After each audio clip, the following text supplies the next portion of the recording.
ನಮಸ್ಕಾರ ಎಲ್ಲರಿಗೂ. ಚಟ್ಪಟ ಚಾಟ್ ಅಂದರೆ ಎಲ್ರಿಗೂ ಇಷ್ಟ ಆಗುತ್ತೆ. ನಾವಿವತ್ತು ಬಾಸ್ಕೆಟ್ ಚಾಟ್ ಮಾಡೋದು ಹೇಗೆ ಅಂತ ನೋಡೋಣ. ಬೇಕಾಗಿರುವ ಸಾಮಗ್ರಿಗಳನ್ನು ಒಂದೊಂದೇ ಪ್ರಿಪೇರ್ ಮಾಡ್ತಾ ಹೋಗೋಣ. ನಾನಿಲ್ಲಿ ಮೊದಲಿಗೆ ಆಲೂಗಡ್ಡೆ ಬಾಸ್ಕೆಟ್ನ ರೆಡಿ ಮಾಡ್ಕೊಳ್ತಾ ಇದ್ದೀನಿ. 4 ಚಿಕ್ಕ ಆಲೂಗಡ್ಡೆನ ತಗೊಂಡಿದ್ದೀನಿ. ಇದನ್ನು ನೀಟಾಗಿ ಸಿಪ್ಪೆ ತೆಗೆದುಬಿಟ್ಟು ತುರಿದುಕೊಳ್ಳೋಣ. ಇವಾಗ ತುರಿದಿರೋ ಆಲೂಗಡ್ಡೆಗೆ ನಾನು 3 ಬೌಲ್ ನೀರು ಹಾಕ್ಕೊಳ್ತಾ ಇದ್ದೀನಿ. ನೀವು ಇದನ್ನು ನೀರು ಹಾಕಿ ಕ್ಲೀನಾಗಿ ವಾಶ್ ಮಾಡ್ಕೋಬೇಕು. ಈ ರೀತಿ ನೀವು ಇದನ್ನು ವಾಶ್ ಮಾಡೋದ್ರಿಂದ ಇದರಲ್ಲಿರೋ ಸ್ಟಾರ್ಚ್ ಅಂಶ ಕೂಡ ಕಡಿಮೆ ಆಗುತ್ತೆ, ಹಾಗೆ ಇದರ ಕಲರ್ ಕೂಡ ಚೇಂಜ್ ಆಗಲ್ಲ. ಇವಾಗ ಸ್ವಲ್ಪ ಕೈಯಿಂದ ನಾವು ಸ್ಕ್ವೀಸ್ ಮಾಡಿ ಒಂದು ಪಾತ್ರೆಗೆ ಹಾಕ್ಕೊಳ್ಳೋಣ. ಫುಲ್ ನೀರಿನ ಅಂಶ ಹೋಗಬಾರ್ದು, ಸ್ವಲ್ಪ ಮಾಯ್ಸ್ಟ್ ಇದ್ರೇ ಇದಕ್ಕೆ ಕಾರ್ನ್ ಫ್ಲವರ್ ಬೈಂಡ್ ಆಗುತ್ತೆ. ನಾನು ಇದಕ್ಕೆ ಅರ್ಧ ಬೌಲ್ ಕಾರ್ನ್ ಫ್ಲವರ್ನ ಹಾಕ್ಕೊಳ್ತಾ ಇದ್ದೀನಿ. ಮತ್ತು ರುಚಿಗೆ ತಕ್ಕಷ್ಟು ಉಪ್ಪು. ಕಾರ್ನ್ ಫ್ಲವರ್ ಮತ್ತು ಆಲೂಗಡ್ಡೆ ನೀಟಾಗಿ ಬೈಂಡ್ ಆಗಬೇಕು. ಇದರಲ್ಲಿರೋ ಸ್ವಲ್ಪ ನೀರಿನ ಅಂಶ ಸಾಕು ಇದು ಬೈಂಡ್ ಆಗೋಕ್ಕೆ. ಇವಾಗ ನಾನು ಇದನ್ನು ಈ ರೀತಿ ಚಿಕ್ಕ ಸಾನ್ಗೆಗೆ ಹಾಕ್ಕೊಂಡು ರೌಂಡ್ ಶೇಪಲ್ಲಿ ಅರೇಂಜ್ ಮಾಡ್ಕೊಳ್ತಾ ಇದ್ದೀನಿ. ನೋಡಿ, ಆಲೂಗಡ್ಡೆನ ಈ ರೀತಿ ನೀಟಾಗಿ ಪ್ರೆಸ್ ಮಾಡ್ಕೊಂಡು ಬಿಡಬೇಕು. ಇದನ್ನು ನೀವು ಸ್ವಲ್ಪ ಈ ರೀತಿ ಕೈಯಿಂದ ಪ್ರೆಸ್ ಮಾಡೋದ್ರಿಂದ ಆಲೂಗಡ್ಡೆ ಬಿಚ್ಚಿ ಎಣ್ಣೆಲಿ ಹೋಗಲ್ಲ. ಇವಾಗ ಇದು ರೆಡಿ ಆಗಿದೆ. ಬನ್ನಿ, ಕಾದಿರೋ ಎಣ್ಣೆಗೆ ಹಾಕ್ಕೊಳ್ತಾ ಇದ್ದೀನಿ. ಇದ್ರ ಮಧ್ಯೆ ಸ್ವಲ್ಪ ಎಣ್ಣೆನ ಹಾಕ್ತಾ ಹೋಗಿ, ಸೊ ಅದು ಕ್ಲೀನಾಗಿ ಬೆಂದಿರುತ್ತೆ. ನೋಡಿ, ಇವಾಗ ಇದು ಬ್ರೌನ್ ಕಲರ್ ಆಗಿದೆ. ಸ್ವಲ್ಪ ತಣ್ಣಗಾದ್ಮೇಲೆ ಈ ರೀತಿ ಮೇಲೆ ಟ್ಯಾಪ್ ಮಾಡಿದರೆ ಬಾಸ್ಕೆಟ್ ಕ್ಲೀನಾಗಿ ಬಂದುಬಿಡುತ್ತೆ. ನೋಡಿ ಎಷ್ಟು ಚೆನ್ನಾಗಿ ಬಂದಿದೆ ಬಾಸ್ಕೆಟ್, ಕ್ರಂಚಿಯಾಗಿದೆ. ನಾನಿಲ್ಲಿ ಒಂದು 4 ಆಲೂಗಡ್ಡೆಯಿಂದ 5 ಬಾಸ್ಕೆಟ್ನ ರೆಡಿ ಮಾಡಿ ಇಟ್ಕೊಂಡಿದ್ದೀನಿ. ಇವಾಗ ಸ್ವೀಟ್ ಚಟ್ನಿ ಮಾಡೋದು ಹೇಗೆ ಅಂತ ನೋಡೋಣ. ಬಾಣಲಿಗೆ ನಾನು ಅರ್ಧ ಬೌಲ್ ಹುಣಸೆಹಣ್ಣು, ಅರ್ಧ ಬೌಲ್ ಖರ್ಜೂರ, ಹಾಗೆ ಅರ್ಧ ಬೌಲ್ ಬೆಲ್ಲನ ಹಾಕ್ಕೊಳ್ತಾ ಇದ್ದೀನಿ. ಇದಕ್ಕೆ ನಾನು 2 ಬೌಲ್ ನೀರನ್ನು ಹಾಕ್ಕೊಳ್ತಾ ಇದ್ದೀನಿ. ಜಾಸ್ತಿ ನೀರು ಹಾಕಿದರೆ ಇದು ಅಷ್ಟೊಂದು ಥಿಕ್ಕಾಗಿ ಬರಲ್ಲ. ನೋಡಿ, ಇವಾಗ ಮುಚ್ಚಳ ಹಾಕಿ 10 ನಿಮಿಷ ಬೇಯಿಸ್ಕೊಳ್ಳೋಣ. ಇವಾಗ ಇದು ಫುಲ್ ಕುದ್ದಿದೆ. ಖರ್ಜೂರ ಮತ್ತು ಹುಣಸೆಹಣ್ಣು ಸಾಫ್ಟ್ ಆಗಿದೆ. ಇದನ್ನು ಸ್ವಲ್ಪ ಹೊತ್ತು ಆರಕ್ಕೆ ಬಿಟ್ಟು ಮಿಕ್ಸಿ ಜಾರ್ಗೆ ಹಾಕಿ ಪೇಸ್ಟ್ ಮಾಡ್ಕೊಳ್ತಾ ಇದ್ದೀನಿ. ನೋಡಿ ಎಷ್ಟು ನೈಸಾಗಿ ಪೇಸ್ಟ್ ಆಗಿದೆ. ಇವಾಗ ಸಾನ್ಗೆಗೆ ಹಾಕೋಣ. ಈ ರೀತಿ ನೀಟಾಗಿ ಇದನ್ನು ಸೋಸ್ಕೊಂಡ್ಬಿಟ್ಟು ನಾವು ಉಳಿದಿರೋ ರೆಸಿಡ್ಯೂನ ತೆಗೆದುಬಿಡೋಣ. ನೋಡಿ ಎಷ್ಟು ಕ್ಲೀನಾಗಿ ಪೇಸ್ಟ್ ಆಗಿದೆ ಇದು.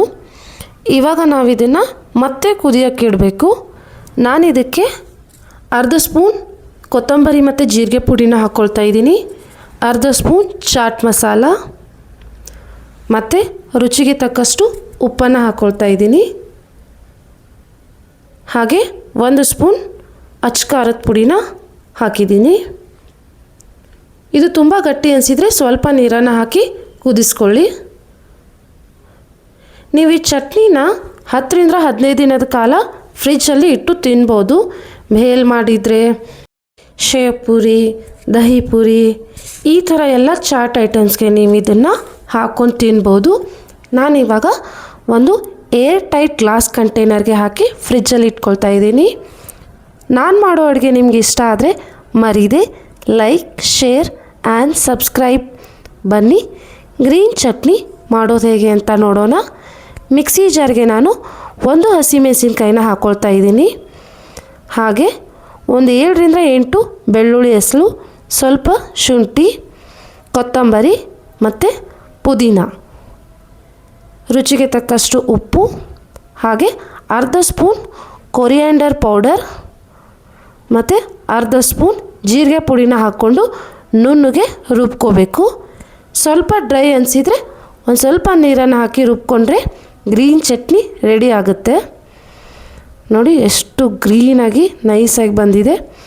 ಇವಾಗ ನಾನು ಬಾಸ್ಕೆಟ್ ಚಾಟ್ನ ಮಾಡೋದು ಹೇಗೆ ಅಂತ ಹೇಳ್ಕೊಡ್ತೀನಿ. ಬಾಸ್ಕೆಟ್ ಒಳಗೆ ಹಾಕೋಕ್ಕೆ ನಾನು ಚಿಕ್ಕದಾಗಿ ಕಟ್ ಮಾಡಿ ಇಟ್ಕೊಂಡಿರೋ ಈರುಳ್ಳಿ, ಟೊಮೆಟೊ, ಕೊತ್ತಂಬರಿ, ಸೇವ್, ದಾಳಿಂಬೆ, ಹಾಗೆ ಸ್ವೀಟ್ ಚಟ್ನಿ ಮತ್ತು ಗ್ರೀನ್ ಚಟ್ನಿ, ಕುದಿಸಿಟ್ಕೊಂಡಿರೋಂತಹ ಕಡಲೆಕಾಳನ್ನು ತಗೊಂಡಿದ್ದೀನಿ. ಬನ್ನಿ ಒಂದೊಂದಾಗಿ ಬಾಸ್ಕೆಟ್ ಒಳಗಡೆ ಹಾಕ್ತಾ ಹೋಗೋಣ. ಮೊದಲಿಗೆ ಕಡಲೆಕಾಳನ್ನು ಹಾಕ್ಕೊಳ್ತಾ ಇದ್ದೀನಿ. ನೀವು ಇದಕ್ಕೆ ಬೇರೆ ಯಾವುದೇ ಸ್ಪ್ರೌಟ್ಸ್ ಕೂಡ ಯೂಸ್ ಮಾಡ್ಬೋದು, ಹೆಸರು ಕಾಳು, ಮಟ್ಟಿಕೆ ಆ ಥರ. ಇವಾಗ ಕಟ್ ಮಾಡಿಟ್ಕೊಂಡಿರೋ ಈರುಳ್ಳಿ, ಟೊಮೆಟೊ ಮತ್ತು ಕೊತ್ತಂಬರಿನ ಹಾಕ್ಕೊಳ್ತಾ ಇದ್ದೀನಿ. ಅದಾದಮೇಲೆ ಸ್ವೀಟ್ ಚಟ್ನಿನ ಹಾಕ್ಕೊಳ್ತಾ ಇದ್ದೀನಿ. ಇದರಲ್ಲಿ ನಾನು ಆಲ್ರೆಡಿ ಚಾಟ್ ಮಸಾಲ ಹಾಕಿರೋದ್ರಿಂದ ನೀವು ಮೇಲೆ ಚಾಟ್ ಮಸಾಲ ಹಾಕೋ ಅವಶ್ಯಕತೆ ಇಲ್ಲ. ಅದಾದಮೇಲೆ ನಾನು ಗ್ರೀನ್ ಚಟ್ನಿನ ಹಾಕ್ಕೊಳ್ತಾ ಇದ್ದೀನಿ. ಸ್ವಲ್ಪ ಸ್ವಲ್ಪ ಗ್ರೀನ್ ಚಟ್ನಿನ ಹಾಕ್ಕೊಂಡ್ಬಿಡಿ. ಇವಾಗ ಮತ್ತೆ ನಾನು ಸ್ವಲ್ಪ ಕಡಲೆಕಾಳನ್ನು ಹಾಕ್ಕೊಳ್ತಾ ಇದ್ದೀನಿ, ಸೆಕೆಂಡ್ ಲೇಯರ್. ಅದಾದಮೇಲೆ ಸೇವನ್ನು ಹಾಕ್ಕೊಳ್ಳಿ.